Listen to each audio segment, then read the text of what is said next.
Ada 4 jalan umum dan tidak umum untuk menjadi orang kaya.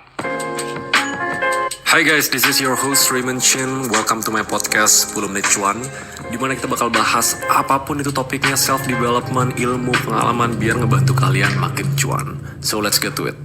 Oke guys, jadi ini topik yang sebenarnya kalau kalian follow gue banget, pernah tersembunyi dikit-dikit gue bahas ini, tapi akhirnya gue gabungin jadi satu.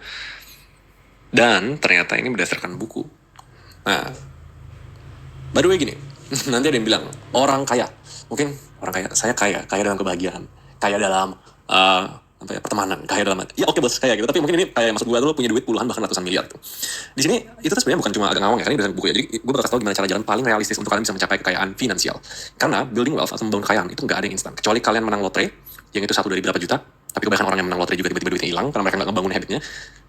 Unless kalian dilahirkan dari keluarga yang wealthy dan dihibahkan, ada, nggak usah kita pungkirin.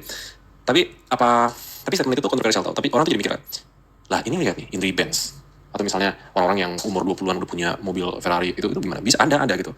Tapi makanya di sini gue mau bilang cara realistis. Soalnya itu jujur, ada faktor luck and timing.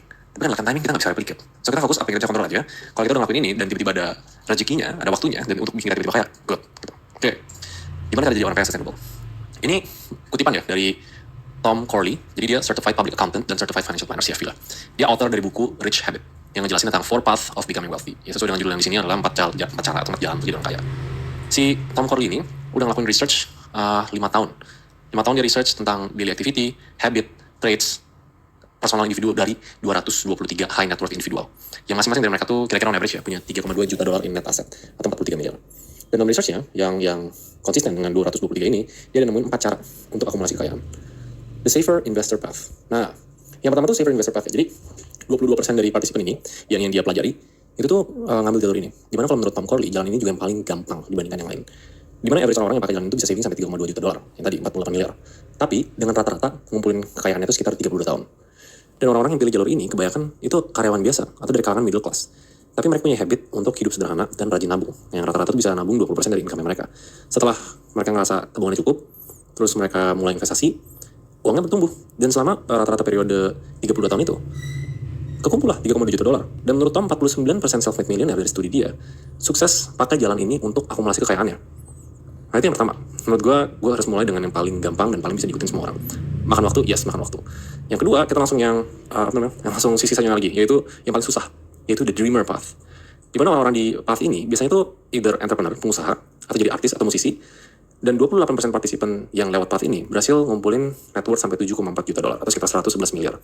Dan rata-rata waktu yang ditemuin itu tuh sekitar 12 tahun. Nah, kedengarannya lebih cepat, yes. Tapi ingat, more reward means more risk. Karena orang-orang yang pilih di path ini kerja lebih dari 61 jam per minggu sebelum ngerasain yang namanya financial freedom. So ya, weekendnya udah pastiin, udah pastilah weekend itu mereka kerja juga gitu. Dan karena itu, menurut Tom, ini tuh yang paling beresiko. Jadi untuk yang nggak bisa take a big risk atau yang beresiko gede, jangan lupa loh, ada kemungkinan ini semua gagal gitu loh. Kalau nggak bisa ambil resiko, path ini tuh nggak cocok buat lo. Nah yang ketiga, the company climber path. Yang bahasa Indonesia apa ya? Panjat, kan ada panjat sosial tuh, ini panjat karir di perusahaan kali ya. The company climber path. Untuk orang yang ambil path ini tuh orang-orang yang kerja di perusahaan dan mereka habis-habisan berjuang untuk jadi yang terbaik di sana. Tujuannya menjadi budak corporate dan menaiki corporate ladder, naik jabatan terus. Ada sekitar 31% dari partisipan yang pilih path ini, mereka habisin waktu sekitar 22 tahun untuk bisa ngumpulin kekayaan mereka. Rata-rata orang yang di path ini tuh bisa ngumpulin kekayaan tuh sampai 3,3 juta dolar atau 49 miliar. Sumber pendapatannya itu, dan biasanya tuh bukan dari gaji doang ya. Karena orang-orang yang sampai high net worth ini nggak cuma rely dari gaji, tapi nerima ESOP atau bentuknya employee stock options, jadi punya saham dari perusahaannya kalau jabatannya tinggi banget. Atau ada juga yang profit sharing, bagi hasil sama owner. Ada juga yang sifatnya punya performance bonus gitu misalnya, jadi nggak rely dari gaji doang. Nah orang-orang yang di path ini itu orang-orang yang kerja long hours. Karena gimana ya, kita pakai bahasa Indonesia ya, karena untuk menjilat, untuk memanjat corporate ladder, kita harus nunjukin bahwa kita yang terbaik dan worthy untuk dapat posisi di atas. Selain itu, orang-orang ini tuh wajib banget punya relationship dan network skill yang hebat. Yang keempat, virtuosos path. Virtuosos path itu cuma 19% partisipan yang pilih ini. Nah, gue jelasin dulu nih. Orang-orang yang kerja di path ini itu orang-orang yang kerja di zone genius mereka. Virtuos. Karena udah pasti mereka itu kayak orang yang terbaik di bidangnya. Atau bisa dibilang seorang spesialis lah. Orang-orang itu di kerjaannya itu dibayar tinggi banget gitu. Karena mereka spesialis banget. Dan kalau menurut Tom, mereka tuh butuh waktu 20 tahun untuk akumulasi kekayaan mereka. Dimana rata-rata kekayaan mereka tuh bisa sekitar 4 juta dolar atau 60 miliar. Biasanya, orang-orang yang kerja di sini itu orang yang kerja di bidang medical field atau hukum, jadi lawyer, yang emang ada satu masalah spesifik yang mereka harus solve gitu.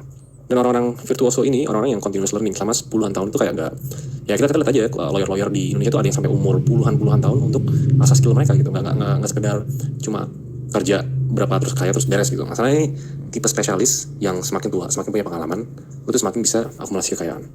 So mungkin itu 4 tipe ya. Kalian kalau dari penjabaran tadi ya, kalian tuh ngerasa yang paling cocok untuk kalian tuh yang mana? Kita ulang ya. Yang pertama, safer investor path. Ini cara paling gampang, makan waktu lebih lama. The dreamer path, itu yang paling susah kalau menurut Tom ya, karena entrepreneur, artis yang ada X factor dan resikonya gede banget. Company climber path, ya kerja di sebuah perusahaan besar mungkin, terus kita manjat terus sampai kita punya banyak duit. Virtuoso path, itu kita mendalami di satu bidang dan menjadi spesialis dan orang tahu kita tuh paling jago di sana gitu. Jadi, apapun yang kalian pilih, itu bebas. Nggak ada cara paling benar, nggak ada cara paling salah. Intinya yang paling cocok sama kalian aja gitu. Karena nggak semua orang suka risiko, yang ngapain ambil dreamer path, ambil the safer investor. Karena nggak semua orang suka manjat corporate ladder, jadi ambil virtuoso path, cari satu hal yang bikin kalian jago banget, mungkin melukis, nyanyi atau apa gitu misalnya. Dan akhirnya konklusinya itu bangun kekayaan tuh at the end gak ada yang instan.